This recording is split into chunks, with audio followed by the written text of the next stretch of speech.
आसमान में मारे गए। तो एक और बड़ी खबर यह है कि फलौदी के डड़ू और उगरास में अवशेष मिले हैं। लोगों ने सेना को इस बाबत सूचना दी है। देखिए, ये बहुत जरूरी है। अगर आपको कहीं पर भी कोई अवशेष मिलता है तो आपको उसके पास नहीं जाना है, क्योंकि क्या पता उसे डिफ्यूज करने की जरूरत हो, वो जिंदा बम हो सकता है, वो किसी भी तरीके से आपको नुकसान पहुंचा सकता है। तो ये अपील तो हमारी लगातार आपसे रहेगी कि अगर आपको कुछ भी ऐसी चीज मिलती है जो आपको लगता है संदिग्ध है, इस बारे में जानकारी सेना को तुरंत दीजिए। अगर आप सेना तक नहीं पहुंच पा रहे हैं तो आप अपने आसपास जो आपका, क्योंकि अगर गांव ढाणियों में ये गिरे हुए हैं तो अपने पंचायत को जाकर, अपने प्रधान को जाकर ये बताइए कि आपके गांव में कुछ ऐसी संदिग्ध वस्तु मिली है, और तुरंत, क्योंकि सेना इस वक्त पूरी तरीके से आपकी सुरक्षा के लिए तैनात है, तो आप कुछ भी ऐसा मत करना जिससे आपको नुकसान हो सकता है। अभी देखिए, फलौदी में मिसाइल अटैक किया गया है। चंद्रशेखर हमारे संवाददाता फोन लाइन पे हमारे साथ है। चंद्रशेखर, क्या जानकारी मिल रही है, क्योंकि ऐसे अवशेष बरामद किए जा रहे हैं और लोगों को सेना पूरी तरीके से अपने अलर्ट कर रही है।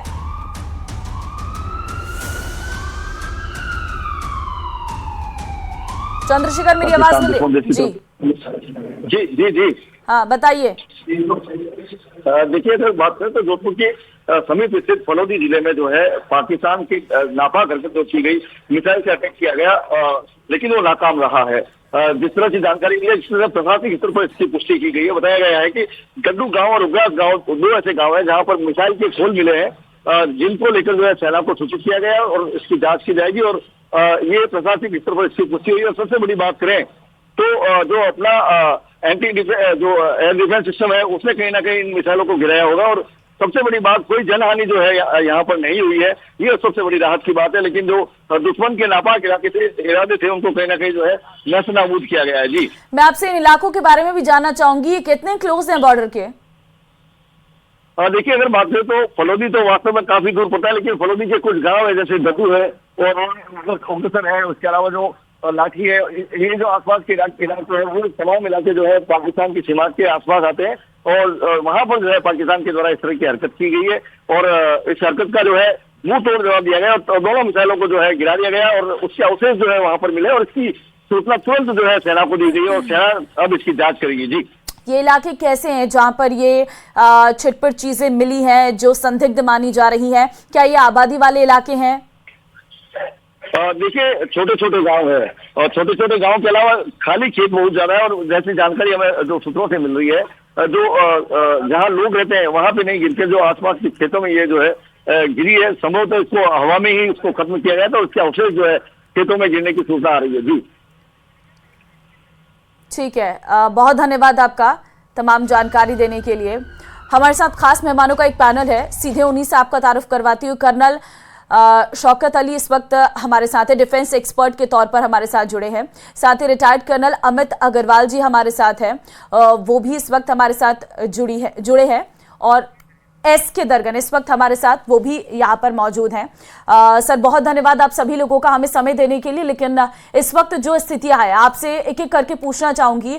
सबसे पहले कर्नल अली, आपके पास ही आती हूँ। सर, जरा बताइए, क्योंकि अब जो है बताइए जा रहा है कि लगातार जो है बड़ी बैठकें हो रही हैं, इन बैठकों के पीछे क्या एक नई रणनीति जो है वो तैयार की जा सकती है? अब हमारा अगला कदम क्या हो सकता है? हालांकि ये अगला कदम सेना या फिर हमारी सरकार क्या लेगी, ये पूरी तरीके से डिस्क्लोज नहीं किया जाता है, लेकिन क्या चांसेस लग रहे हैं, क्या नौबत आ गई है?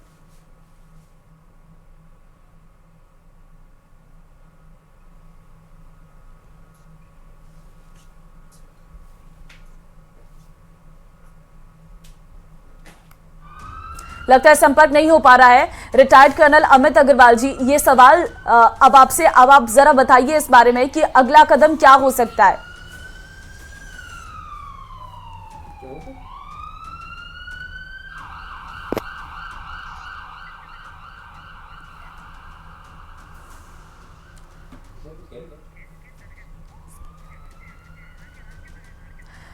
आर के दरगन जी इस वक्त हमारे साथ मौजूद है। माफ कीजिए सर, पहले मैंने आपका नाम शायद गलत ले दिया था।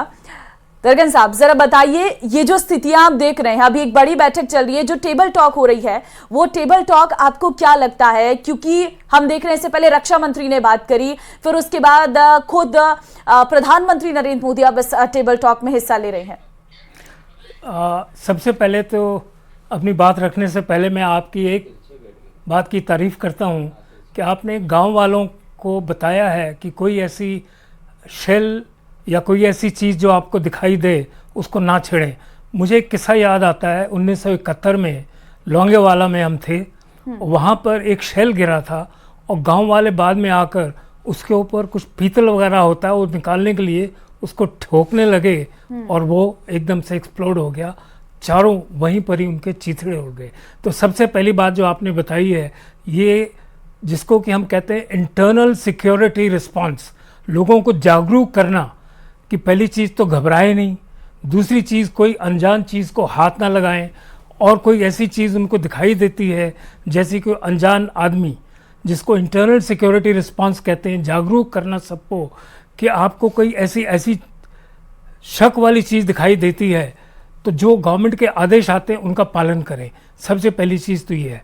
दूसरी चीज़ ये है कि इंटरनेशनल डिप्लोमेटिक रिलेशंस जो आपके चल रहे हैं उनके ऊपर थोड़ा सा और तवज्जो देकर, इंग्लिश में जिसको कहते हैं don't go out for straight away war situation.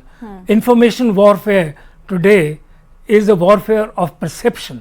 Build perception of the people towards doing something for the country. Recently अभी UNO में एक रेजोल्यूशन पास हुआ जिसमें पाकिस्तान को बेल आउट पैकेज भी मिल गया।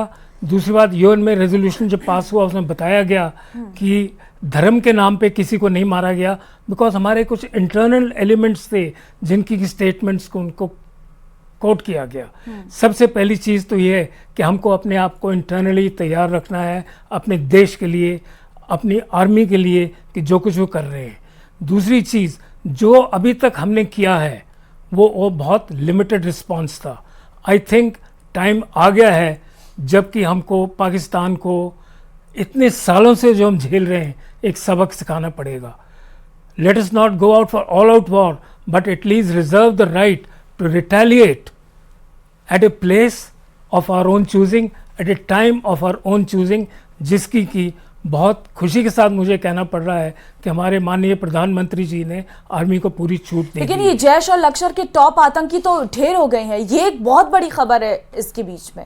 ये कोई ऐसी मैं नहीं मानता कि ढेर हो गए। आप अगर आपने 4 को ढेर कर दिया तो 100 और पैदा हो जाएंगे। उनका बेस खत्म करना हमको। आपने ट्रेनिंग कैंप, आपके उन्होंने 9 ट्रेनिंग कैंप उड़ा दिए। कहाँ ये लिखा है कि कोई और नहीं रेस होंगे? कहाँ ये मानते हैं हम कोई और नहीं पैदा करेंगे? 4 आदमी से नहीं, हमको जाना है उनकी आर्मी के ऊपर, हमको जाना है उनके जो मेन टेरर कैंप्स हैं जो कि उनकी आर्मी है उसके ऊपर आपको जाना है। तो मतलब ये जो टॉप कमांडर मारे जा रहे हैं, जिसमें यूसुफ अजहर भारतीय हमले में जो मारा गया है, जैश और लश्कर के 5 बड़े आतंकी ढेर किए गए हैं। कर्नल शौकत अली से मैं इस बारे में जान लेती हूं। सर, ये कितना बड़ा हमला हम इसे कह सकते हैं कि जो जैश और लश्कर के टॉप आतंकी ढेर हुए हैं, कहीं ना कहीं इससे थोड़ी कमजोरी तो आएगी इन दलों में? इस बात से पूर्णतः सहमत हूं। इससे पहले मैंने गुजारिश भी की कि इन सिलेक्टेड लोगों को या सिलेक्टेड प्लेसेस को डिस्ट्रॉय कर दें, उससे इस समस्या का हल नहीं होगा। ये समस्या का हल करने के लिए जो एलिमेंट जिम्मेदार हैं, उन एलिमेंट्स को जब तक एलिमिनेट नहीं करेंगे तब तक कुछ नहीं होगा। कर्नल दरगन ने बिल्कुल सही कहा है कि ये 2, 4, 10, 20 अगर आतंकवादी मारे गए, निश्चित रूप से ये एक बहुत बड़ा धक्का तो है उनके लिए, लेकिन ये इस बात की कहां गारंटी है कि ये 10 ही आतंकी हैं, इसके अलावा आतंकी और नहीं होंगे या और पैदा नहीं हो जाएंगे? जो व्यवस्था इन आतंकियों को पैदा करती है